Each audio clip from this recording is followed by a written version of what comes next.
Dear students, English language में सबसे important अगर कोई वर्ड कैटेगरी है तो वो है वर्ब्स। बिना वर्ब के कोई भी सेंटेंस नहीं बन सकता। या यूं कहना चाहिए कि जो भी आप लोग टेंसेस पढ़ते हैं या एक्टिव पैसिव या डायरेक्ट इनडायरेक्ट या जो भी सेंटेंस स्ट्रक्चर्स आप लोग पढ़ते हैं, हर सेंटेंस में कोई ना कोई वर्ब का होना बहुत जरूरी है। बिना वर्ब के कोई भी सेंटेंस नहीं बन सकता है। इसलिए वर्ब्स की डिटेल्ड इंफॉर्मेशन हमारे पास होना निश्चित रूप से इंग्लिश सीखने की तरफ पहला सबसे महत्वपूर्ण कदम माना जाता है। आज के इस वीडियो लेसन में मैं आप सभी लोगों को वर्ब्स की डिटेल्ड इंफॉर्मेशन, कितने तरीके की होती हैं, कैसे इनका यूज किया जाता है, या सिंगल वर्ड भी वर्ब का काम करता है तो ये एक कॉम्बिनेशन ऑफ सम वर्ब्स यानी ग्रुप ऑफ वर्ब्स भी हो सकता है। तो आइए आज के इस लेसन में बहुत इंपॉर्टेंट जानकारी हम लोग वर्ब्स के बारे में सीखते हैं। आपके सामने वर्ब्स को लेकर मैंने यहां पर 3 इंपॉर्टेंट पॉइंट लिखे हैं और जैसा कि डेफिनेशन के रूप में बताया जाता है कि वर्ब्स वे शब्द होते हैं जो किन्हीं एक्शंस को रिप्रेजेंट करते हैं, इवेंट्स को रिप्रेजेंट करते हैं। जो पोजीशन या ऑनरशिप दिखाने वाले जो वर्ड्स हैं, और साथ में एक इंपॉर्टेंट वर्ब कैटेगरी है स्टेट ऑफ बीइंग समबडी और समथिंग। तो ध्यान दीजिएगा, एक्शंस जो भी हम डे टू डे लाइफ में काम करते हैं, चाहे वो फिजिकल एक्शन हो या मेंटल एक्शन हो, वो सबके सब इस वर्ब कैटेगरी में ही आते हैं। सामान्यतया डेफिनेशन में यही बताया जाता है कि वर्ब्स वे वर्ड्स होते हैं जो किन्हीं एक्शंस को या स्टेट ऑफ बीइंग समबडी और समथिंग को दिखाते हैं। पर साथ में मैंने आपको पोजीशन और ओनरशिप दिखाने वाला जो एक बहुत इंपॉर्टेंट वर्ब है वर्ड के रूप में हैव, वह भी वर्ब की कैटेगरी में ही है। तो अब इनके बारे में हम लोग डिटेल में जानते हैं कि एक्शन वर्ब्स कौन सी होती हैं, पोजीशन और ओनरशिप दिखाने वाली वर्ब्स कौन सी हैं, साथ में इनका यूज कितने तरीके से किया जाता है, या स्टेट ऑफ बीइंग समबडी और समथिंग कि ये किसी की अवस्था को बताने वाली वर्ब्स कौन कौन सी होती हैं, टाइम के हिसाब से इनकी कौन कौन सी फॉर्म्स होती हैं। और साथ में मैं आप लोगों को एक शब्दों की कैटेगरी और बताना चाहूंगा जिन्हें हम लोग सामान्यतया बोलचाल में मॉडल ऑक्सिलरी वर्ब्स कहते हैं। ये मॉडल्स जनरली व्यक्ति का एटीट्यूड बताती हैं, जैसे किसी काम की मनाही करना या किसी काम को करने की जरूरत बताना, रिक्वेस्ट करना, एबिलिटी बताना, पॉसिबिलिटी बताना। तो ये कुछ शब्द हैं जो हमेशा हेल्पिंग वर्ब का ही काम करते हैं और इनके कुछ पर्टिकुलर स्ट्रक्चर हैं। ये मॉडल्स अकेले इनका यूज नहीं किया जा सकता है। इनके साथ ये जो 3 कैटेगरी की जो मैंने वर्ब्स लिखी हैं, इनमें से किसी भी एक की बेस फॉर्म का प्रयोग किया जाना अत्यंत आवश्यक है। तो ये थे वर्ब्स।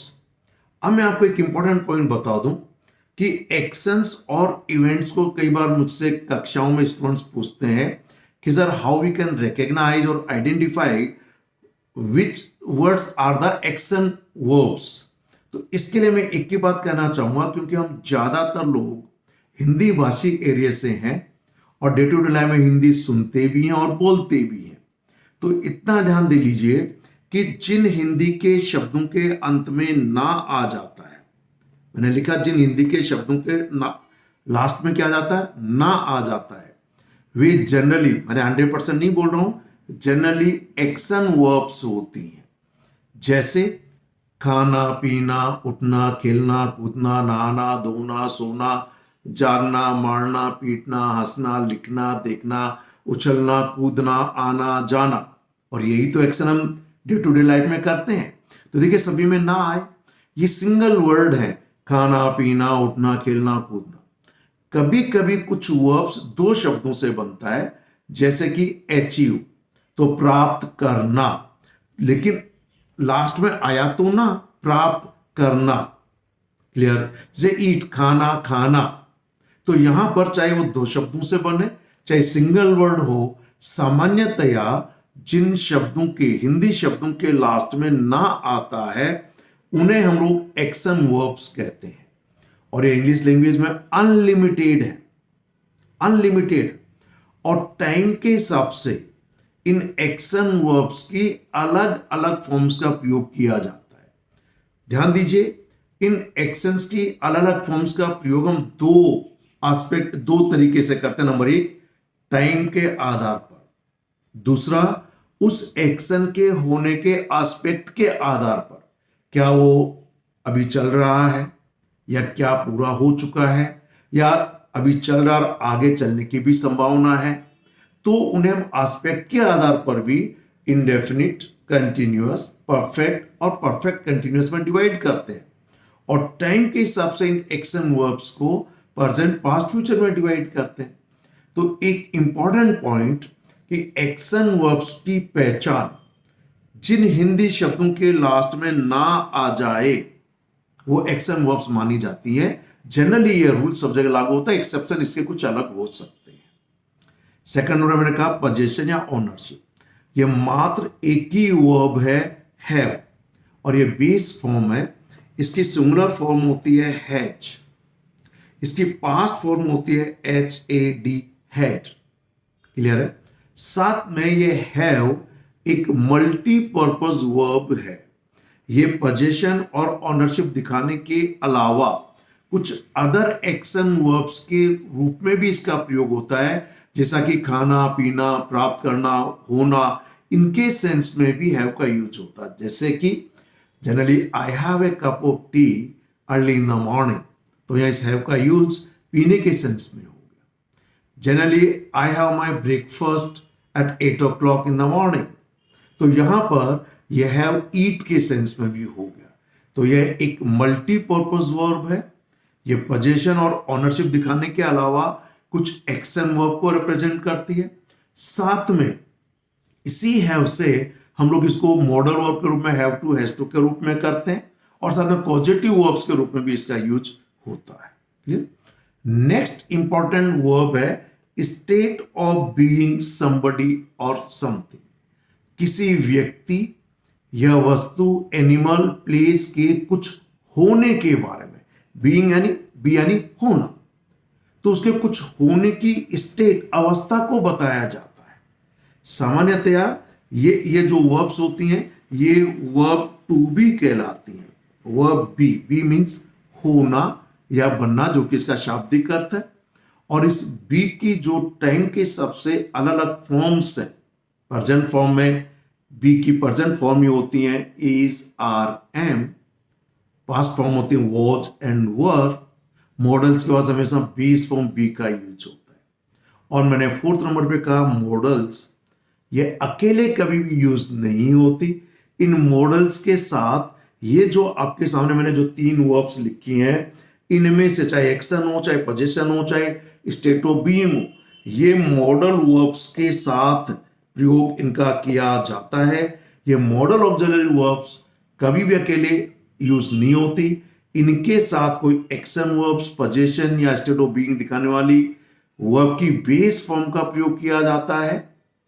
क्लियर है। तो मॉडल्स हमेशा साथ में हेल्पिंग वर्ब का ही काम करती हैं। लेकिन जो पोजीशन और ओनरशिप दिखाने के लिए हैव है, यह मेन वर्ब के रूप में भी प्रयोग होता है और हेल्पिंग वर्ब के रूप में भी प्रयोग होता है। ठीक ऐसे ही स्टेट ऑफ बीइंग, बी की जो फॉर्म्स है is, are, am, was and were, ये मेन वर्ब्स भी होती हैं और ऑक्सिलरी वर्ब्स होती हैं। ठीक। तो इंपॉर्टेंट डेफिनेशन हो गई कि वर्ब्स वे शब्द होते हैं जो किन्हीं एक्शंस को रिप्रेजेंट करते हैं, पोजीशन, ओनरशिप को रिप्रेजेंट करते हैं, या स्टेट ऑफ बीइंग समबडी और समथिंग को बताते हैं। इससे जनरली किसी व्यक्ति का व्यवसाय, प्रोफेशन या उसकी क्वालिटी बताई जाती है एडजेक्टिव लगाकर।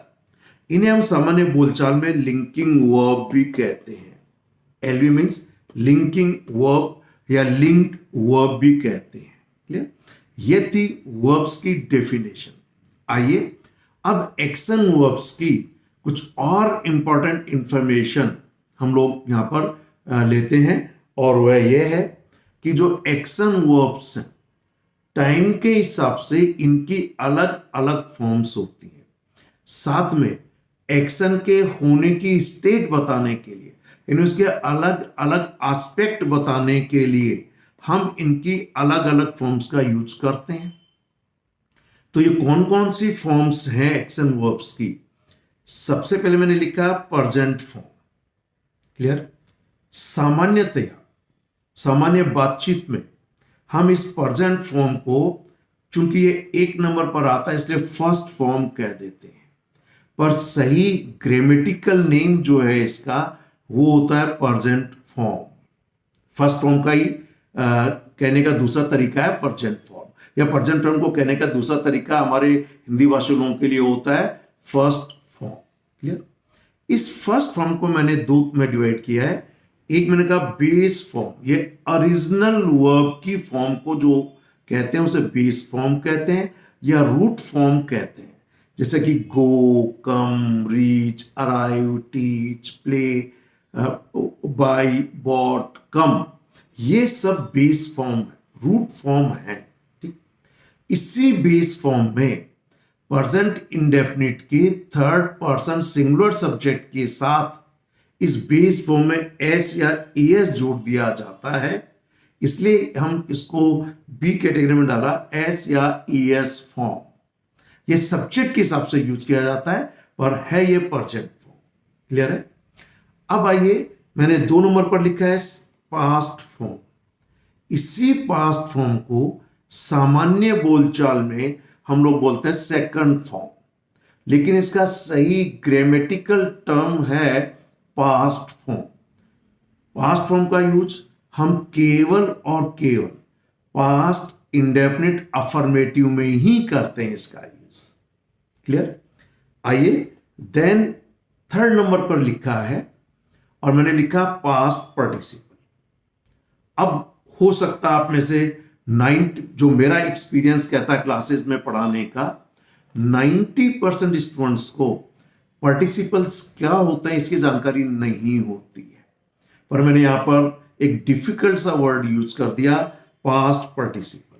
ध्यान दीजिएगा, इस वर्ब की थर्ड फॉर्म, जो सामान्य बोलचाल में हम जिसे थर्ड फॉर्म कहते हैं, उसी के लिए जो ग्रामेटिकल टर्म का जो यूज होता है वह होता है पास्ट पार्टिसिपल।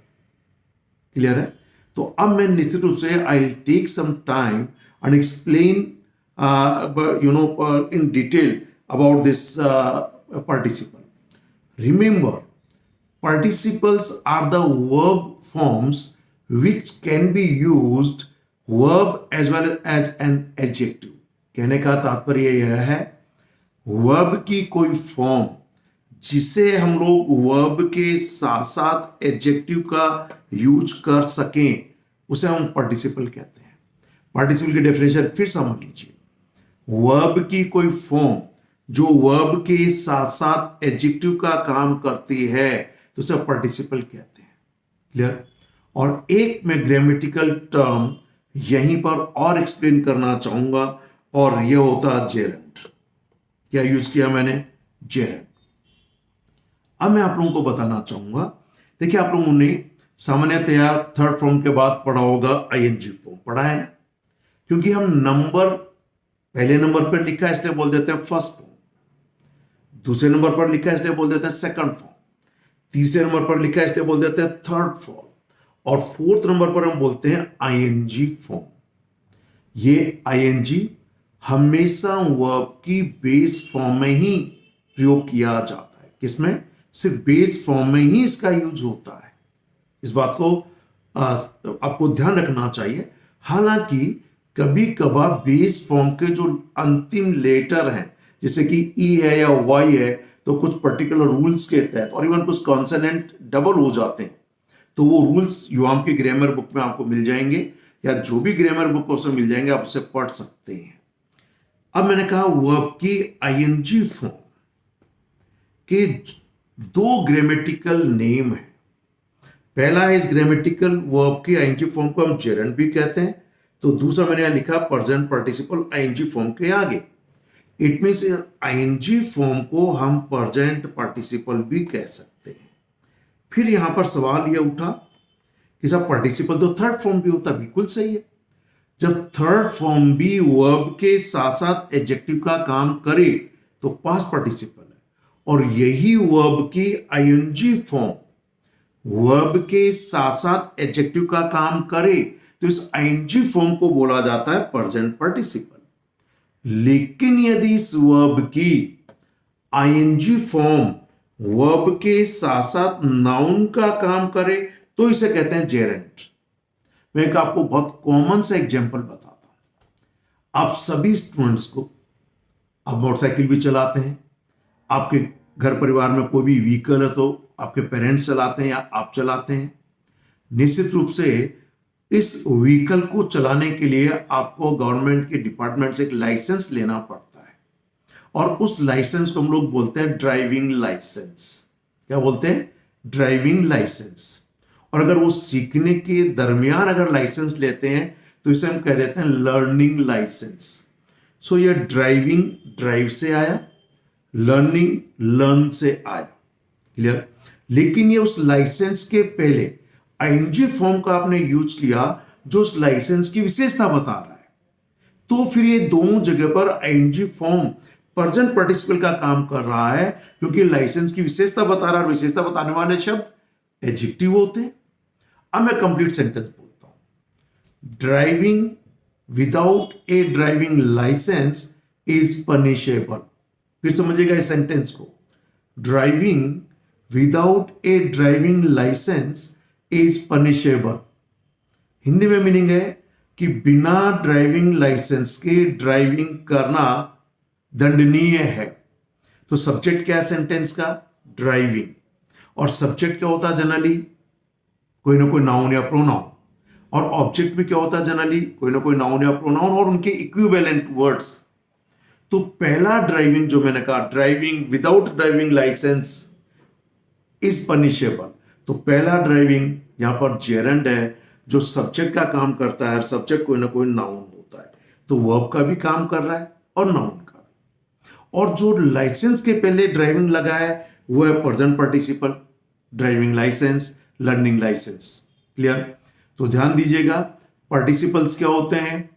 तो एक ही डेफिनेशन बोलिएगा, वर्ब की कोई form, third form and ING form, जब वर्ब के साथ साथ एडजेक्टिव का काम करे तो इसे हम लोग पार्टिसिपल कहते हैं।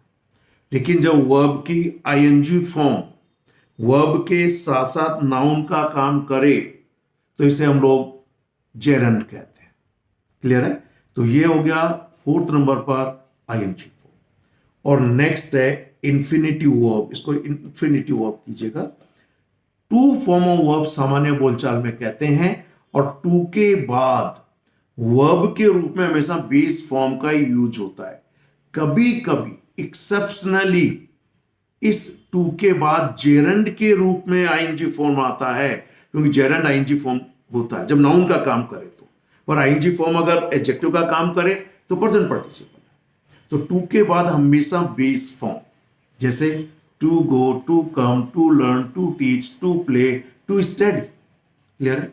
तो ये हो गई एक्शन वर्ब्स की 5 फॉर्म्स।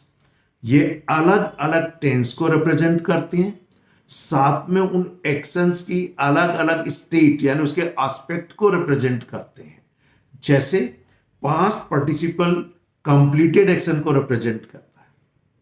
आईएनजी फॉर्म प्रेजेंटली या दीज डेज ऑनगोइंग एक्शंस हैं जो चल रहे हैं, उन एक्शंस को रिप्रेजेंट करता है। क्लियर है?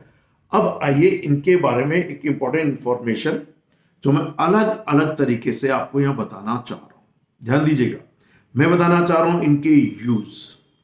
ध्यान दीजिएगा, पहला तो एक कॉमन बात कही है मैंने, ये जो भी आपकी वर्ब्स हैं, जो एक्शन वर्ब्स हैं, इनका यूज सामान्यतया मेन वर्ब के रूप में यूज किया जाता है, मुख्य क्रिया के रूप में यूज किया जाता है। अब आइए मैं सबसे पहले प्रेजेंट फॉर्म के यूज ले रहा हूं और साथ में ले रहा हूं इस बेस फॉर्म के यूज। समझेंगे सभी बच्चे और नोट भी करेंगे आप लोग। ध्यान दीजिए, प्रेजेंट इंडेफिनिट में प्लूरल सब्जेक्ट के साथ हम हमेशा बेस फॉर्म का यूज करते हैं। जैसे आई और आई वी यू दे के साथ, I play, we play, you play, they play, the students play, boys play, girls play. तो बेस फॉर्म का यूज करते हैं प्रेजेंट इंडेफिनिट में प्लूरल सब्जेक्ट और आई वी यू दे के साथ। पहला यूज प्रेजेंट इंडेफिनिट, लेकिन प्लूरल सब्जेक्ट के साथ। पर इसी प्रेजेंट इंडेफिनिट का सब्जेक्ट यदि थर्ड पर्सन सिंगुलर है तो हम यूज करते हैं एस ई एस, यानी present indefinite third person singular. तो किसका यूज किया? इस एस ई एस फॉर्म। दूसरा बेस फॉर्म का यूज है पास्ट इंडेफिनिट के अफर्मेटिव और नेगेटिव सेंटेंसेस में, क्योंकि पास्ट इंडेफिनिट के अफर्मेटिव और नेगेटिव सेंटेंसेस में हम किसी भी रूप में डिड का यूज कर चुके होते हैं। डिड अपने आप में डू की पास्ट फॉर्म है, इसलिए उस सेकंड फॉर्म पास्ट फॉर्म को हम लोग बेस फॉर्म में बदल देते हैं। और तीसरा इंपॉर्टेंट यूज है कि सभी मॉडल्स के बाद हम हमेशा बेस फॉर्म का यूज ही करते हैं। क्लियर है?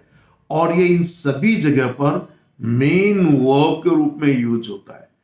I teach, we teach, you teach, they teach, he teaches, she teaches, my brother teaches, ये सब मेन वर्ब है।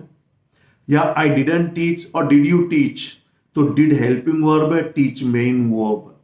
आई can teach, we can teach, you can teach, तो यहां पे टीच मेन वर्ब। क्लियर हो गया? तो ये था प्रेजेंट फॉर्म का यूज। अब मैं आ रहा हूं पास्ट फॉर्म का यूज, जिसे सामान्य बोलचाल में हम लोग सेकंड फॉर्म कहते हैं। क्या कहते हैं? Second form. इसका यूज केवल एक ही जगह पर होता है और उसकी यूज होने की फ्रीक्वेंसी बहुत ज्यादा है। और इसका यूज होता है पास्ट इंडेफिनिट के अफर्मेटिव में सभी सब्जेक्ट्स के साथ। I bought a car, we bought a car, you bought a car, they bought a car, he bought a car, she bought a car. I saw a movie, we saw a movie, you saw a movie, they saw a movie, he saw a movie, my brother saw a movie, Rishi saw a movie। सभी जगह second form है। सिर्फ एक ही structure है जब हम लोग past यानी सेकंड फॉर्म का यूज करते हैं। यदि इसी को नेगेटिव या इंट्रोगेटिव में बदल दो तो डिड लगाते हैं और पास्ट फॉर्म को इसमें चेंज कर देते हैं फर्स्ट फॉर्म में, यानी प्रेजेंट फॉर्म। क्लियर? आइए हम लोग लेते हैं थर्ड फॉर्म यानी पास्ट पार्टिसिपल। इसके तीन इंपॉर्टेंट यूज। नंबर एक जो बहुत कॉमन है, सभी परफेक्ट टेंसेस में या परफेक्ट एस्पेक्ट को बताने के लिए हम लोग थर्ड फॉर्म का यूज करते हैं हैज हैव हैड के बाद एक्टिव वॉइस में। एक्टिव वॉइस में हैज हैव हैड के बाद वर्ब की थर्ड फॉर्म का यूज करते हैं। तो पहला यूज। नंबर दो, सभी पैसिव स्ट्रक्चर्स में, ध्यान से सुनिएगा, सभी पैसिव स्ट्रक्चर्स में वर्ब बी की किसी फॉर्म के बाद, बी का मतलब प्रेजेंट में इज आर एम, पास्ट में वॉज या वर, या बीइंग या बीन या बेस फॉर्म बी, जब भी इनके बाद थर्ड फॉर्म मिले तो किसका होगा? थर्ड फॉर्म का यूज, ये पैसिव स्ट्रक्चर्स बन जाता है। और तीसरा यूज है पास्ट पार्टिसिपल की जैसा कि पार्टिसिपल की डेफिनेशन है कि जब वर्ब की थर्ड फॉर्म वर्ब की साथ साथ एडजेक्टिव का काम करे, तो मैंने कहा एडजेक्टिव के रूप में, जैसे सेवानिवृत्त व्यक्ति तो बोलेंगे रिटायर्ड पर्सन, पढ़ा लिखा व्यक्ति तो बोलेंगे एजुकेटेड पर्सन, तो ये थर्ड फॉर्म। लिखित परीक्षा तो बोलेंगे रिटन एग्जाम, रिटन टेस्ट। टूटी हुई कुर्सी तो बोलेंगे ब्रोकन चेयर। ठीक, तो तीन यूज हो गए। अब बताइए आईएनजी फॉर्म। आईएनजी फॉर्म का पहला इंपॉर्टेंट, वैसे तो इसके भी तीन यूज है, पहला इंपॉर्टेंट यूज है सभी कंटिन्यूअस एस्पेक्ट में या कंटिन्यूअस टेंसेस में। ये तीन सिंपल कंटिन्यूअस होते हैं और तीन ही परफेक्ट कंटिन्यूअस होते हैं। तो सभी कंटिन्यूअस टेंसेस में भी आईएनजी फॉर्म का यूज होता है। तो पहला इंपॉर्टेंट यूज है सभी कंटिन्यूअस टेंसेस में। ओके, दूसरा कहा एडजेक्टिव के रूप में, क्योंकि प्रेजेंट पार्टिसिपल है ना, जैसे मुस्कुराते हुए चेहरे, स्माइलिंग फेसेस, गाड़ी खड़ी करने की जगह, पार्किंग प्लेस, इंतजार करने वाला कमरा, तो वेटिंग रूम। ओके, तो ये आईएनजी फॉर्म का। साथ में आईएनजी फॉर्म का यूज हम नाउन के रूप में करते हैं तो यह जेरंड कहलाता है, सब्जेक्ट या ऑब्जेक्ट। तो 3 यूज हो गए। और ये तो भाई नाम ही इसका है इन्फिनेटिव, अनंत है। ये प्रेजेंट पास्ट फ्यूचर सभी टेंस में यूज हो सकता है। ये इन्फिनेटिव वर्ब सब्जेक्ट भी हो सकता है। यह किसी एडजेक्टिव की विशेषता बता सकता है, किसी नाउन की विशेषता बता सकता है। एडवर्ब के रूप में भी इसका यूज किया जा सकता है। तो इसका complete chapter non finite verb में आगे आने वाले वीडियोस में बताएंगे, या अपने युवाओं की ग्रामर में भी आप इसे पढ़ सकते हैं। ये सब कुछ था एक्शन वर्ब्स के बारे में कंप्लीट जानकारी। क्लियर है? साथ में इसकी अलग अलग फॉर्म्स और इन अलग अलग फॉर्म्स के various types of uses. Clear है? इन्हीं से टेंसेस बनते हैं। ये इंडिविजुअल भी यूज हो सकते हैं या कॉम्बिनेशन भी हो सकता है। ठीक है, आइए एक्शन वर्ब के बाद मैंने आप लोगों को बताया था इंपॉर्टेंट वर्ब कैटेगरी आता है स्टेट ऑफ बीइंग, समबडी और समथिंग, और ये होती है वर्ब बी का शाब्दिक अर्थ होना या बनना। इसकी प्रेजेंट फॉर्म होती है इज, आर, एम। इसकी पास्ट फॉर्म होती है वॉज एंड वर्ब। इसकी थर्ड फॉर्म होती है बीइंग। इसकी आईएनजी फॉर्म होती है बीइंग। क्या होती है? बीइंग। और इसकी इन्फिनिटिव वर्ब, इसको इन्फिनिटिव करिएगा, टाइपिंग एरर है, टू फॉर्म, टू बी। और मॉडल्स के बाद हमेशा बेस फॉर्म बी का ही यूज होता है। क्लियर है? और आपको सबको मालूम है कि इन जो स्टेट ऑफ बीइंग बताने वाली जो वर्ब्स हैं, इज, आर, एम, वॉज, वर, या इसकी पास्ट पार्टिसिपल में बीन, या आईएनजी फॉर्म में बीइंग, या इन्फिनिटिव या मॉडल के बाद बी, इनके 2 तरीके से यूज होता है। पहला इंपॉर्टेंट यूज है, ये सभी मेन वर्ब के रूप में यूज की जा सकती है। जैसे, और मेन वर्ब क्या होती है? सामान्यतया मेन वर्ब्स भी होती हैं जो अकेले सेंटेंस में यूज होती है। ये सामान्य बातचीत के हिसाब से डेफिनेशन बता रहा हूं, यानी एक ही फाइनाइट वर्ब होती है उसके अंदर और अकेली यूज होती है। ठीक, जैसे आई टीच सम स्टूडेंट्स, तो यहां टीच मेन वर्ब अकेला यूज हो रहा है। आई एम ए टीचर, तो यहां एम जो बी की फॉर्म अकेले यूज हो रही है, तो ये मेन वर्ब है। आई एम ए टीचर अकेला यूज और मेन वर्ब है। आई एम टीचिंग यू, तो टीचिंग मेन वर्ब है, और अब ये जो आई एम है वो हेल्पिंग वर्ब है। तो इजारम वॉज वर मेन वर्ब में भी यूज होता है और हेल्पिंग वर्ब में भी यूज होता है, दोनों तरीके से यूज होता है। क्लियर है? इंपॉर्टेंट वर्ब कैटेगरी है। ठीक, स्टेट ऑफ बी।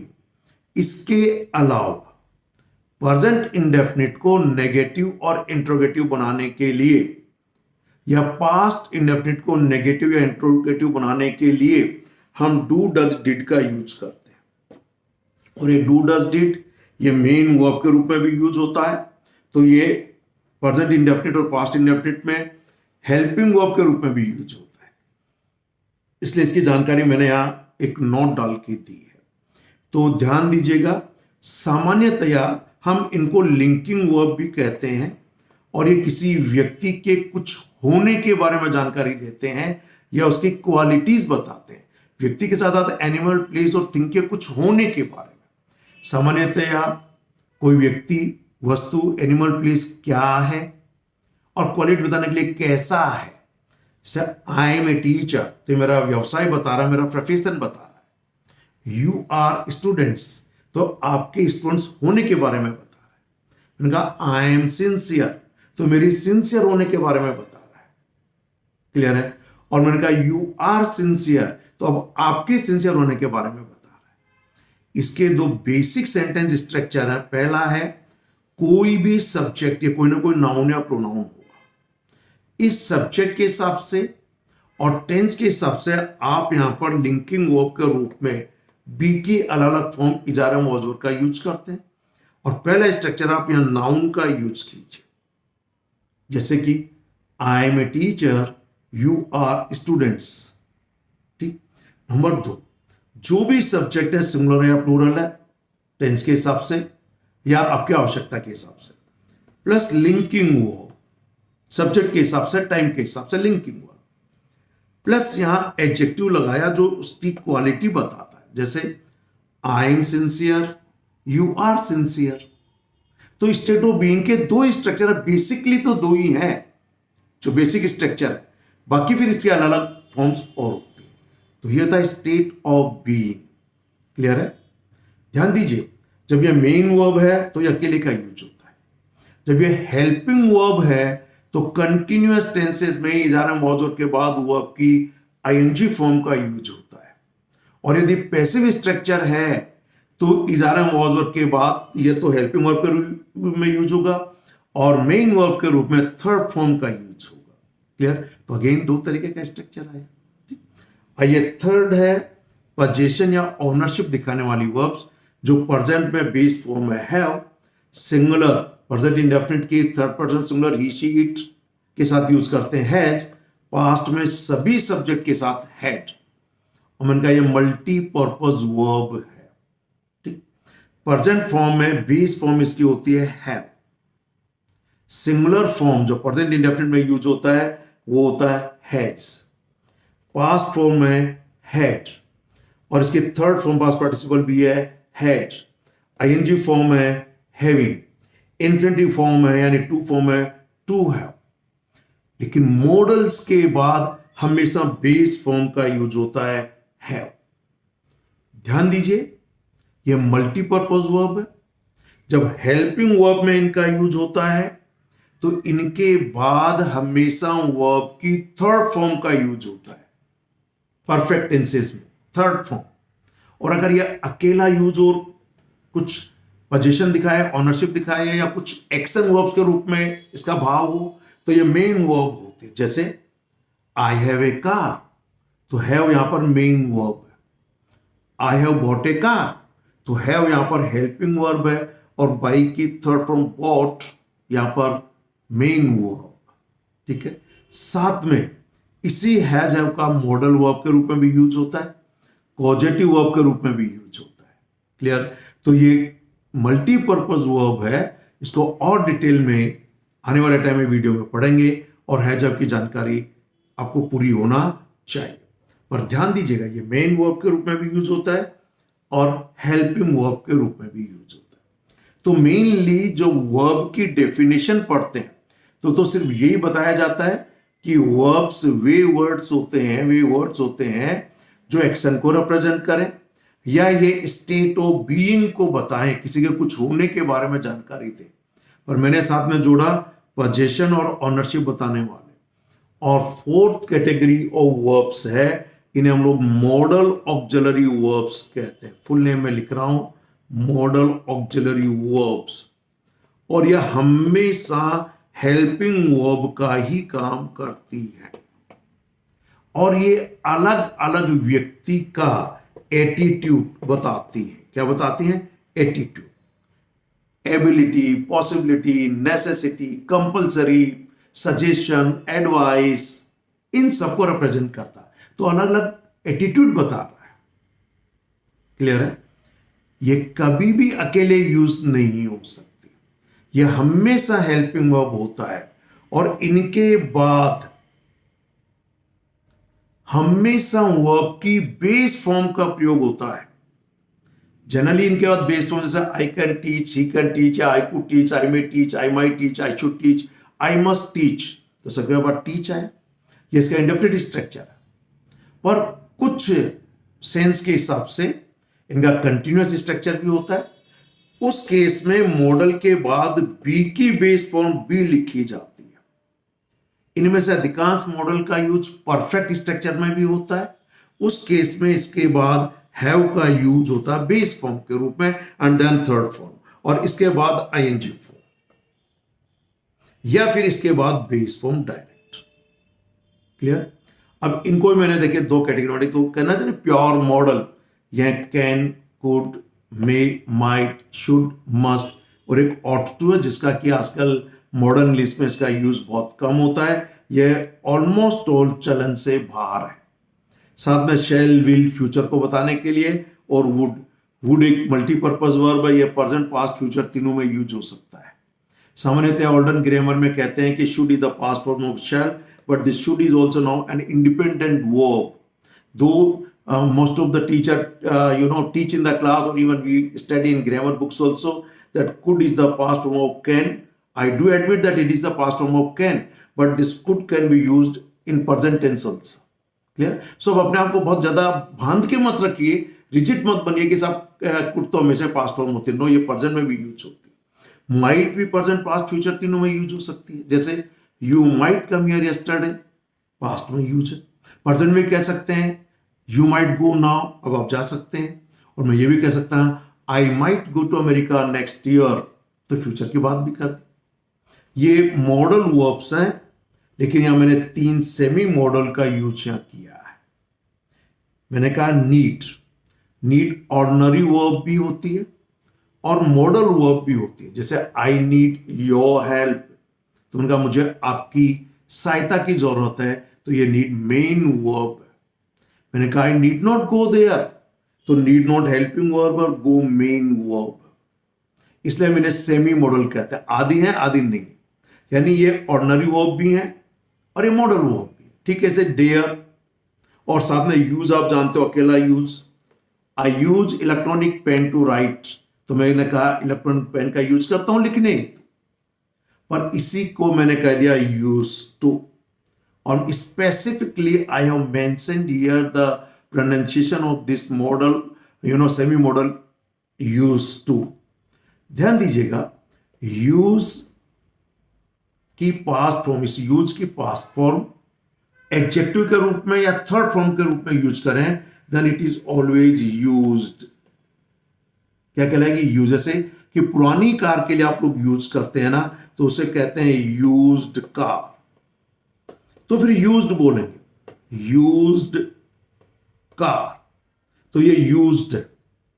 लेकिन जब आप इसे यूज करें मॉडल वर्ब के रूप में, तो इसे हम लोग कहते हैं यूज टू, यानी से, और this D is dropped, so use to. इसलिए specifically I have written its pronunciation use to. एक और इंपॉर्टेंट फैक्टर याद रखिएगा, ये use to semi modal verb के रूप में यूज किया जाता है, ये मैंने आपको बताया।